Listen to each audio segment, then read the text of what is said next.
This is the fifth wheelmate electric bike, and it actually looks even better in person than it did in the pictures online. The version I have is the sleek black, but I know there are other color options if you're not into the all-black look. The overall style is modern and simple, with a classic diamond frame made of aluminum, making it feel solid but not overly bulky. I remember being worried that electric bikes would always look kind of awkward and techy, but the Mate looks like a regular, well-designed mountain bike. The battery is integrated into the frame, so nothing sticks out, and the cables are managed pretty cleanly too. From my experience, unboxing the bike was pretty quick. The box wasn't too big, and most things are already put together for you. I just had to attach the front wheel, the handlebar, and slip the seat into place. The company includes all the tools, like a wrench and an Allen key, so you don't need your own toolkit. That was a relief, because I'm not exactly a pro at assembling bikes. The instructions were simple, and even with my very average skills, it took me about 25 minutes to get everything sorted and ready to go. I was a bit nervous that maybe I'd mess something up, but if you follow the manual and take it slow, it's smooth sailing. Let's get into the key features, the stuff that really matters when you're actually riding. The fifth wheel Mate runs on a 500-watt brushless motor, but it can peak at 1,000 watts when you need extra power.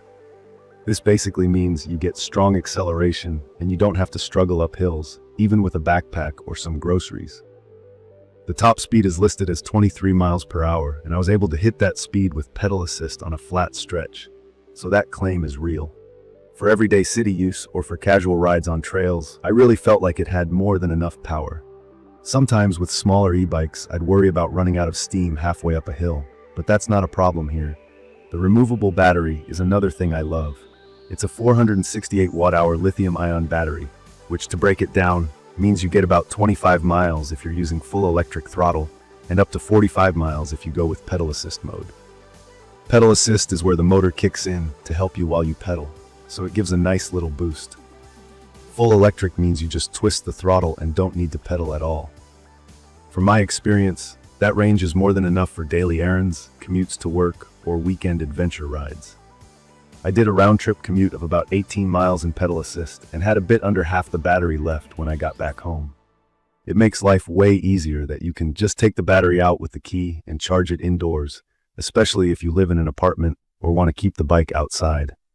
Coming to the weight, this bike is impressively light for an e-bike, about 50 pounds including the battery. Some electric bikes I looked at were pushing 70 or even 80 pounds, so this is a relief. I could lift it up my apartment stairs without breaking a sweat.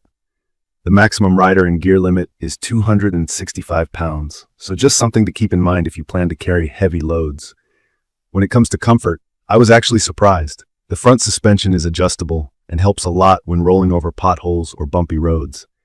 I wouldn't use this for wild mountain downhill riding. It doesn't have rear suspension, so the back can feel stiff off-road. But for most people, for commutes on city streets or bike paths with a bit of gravel, it's perfect. The seat and handlebars are both adjustable, so if you're tall like me, you won't feel cramped, and if you're shorter, you can bring things down as well.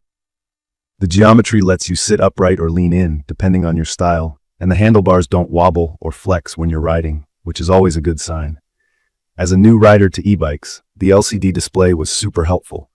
Its color, it's bright even in sunlight, and shows your speed, battery level, and what assist mode you've picked.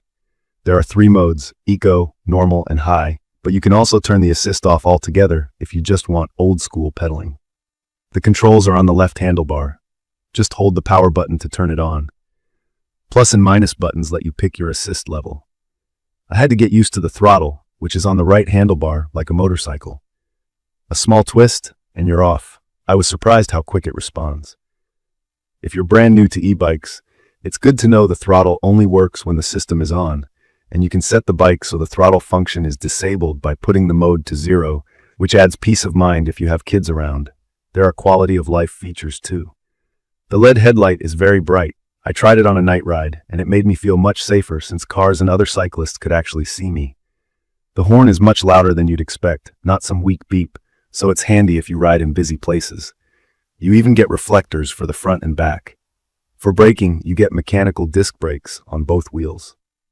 I know hydraulic brakes are fancier, but these were responsive and strong enough for quick stops with no squeaking during my tests. Just a tip, Mechanical disc brakes can need minor adjusting at first for the best touch. I did wonder if the 7-speed gear system would make a real difference. Sometimes these are just for show. Here, it actually helps, especially if you ride with assist off, or if you switch terrains a lot. On hills, dropping down to the easiest gear while using pedal assist almost made climbing feel effortless. From my experience, the riding feels really natural, and I didn't have that dragged feeling you sometimes get on cheaper e-bikes. When the motor isn't engaged, pedaling still feels smooth. The motor isn't adding any rolling resistance. That means you can basically ride like a standard bike if you want, and not get stuck with dead weight. A couple concerns came up when I started.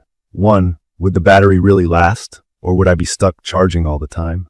I found the battery indicator was accurate, but keep in mind performance can drop a little when it gets below 50%, especially if you're using high assist and pushing the speed. Charge time is about 4 to 6 hours from empty, so I usually just plug it in after a longer ride. Another thing that worried me was whether the assembly would be tricky. It was actually pretty straightforward, but if you're not comfortable with tools, maybe ask a friend or bike shop to check your brake setup before your first ride. Small details like the trigger shifter for the gears and ergonomic grips on the handlebar make everything just that bit nicer when you're out and about. Who is this bike for?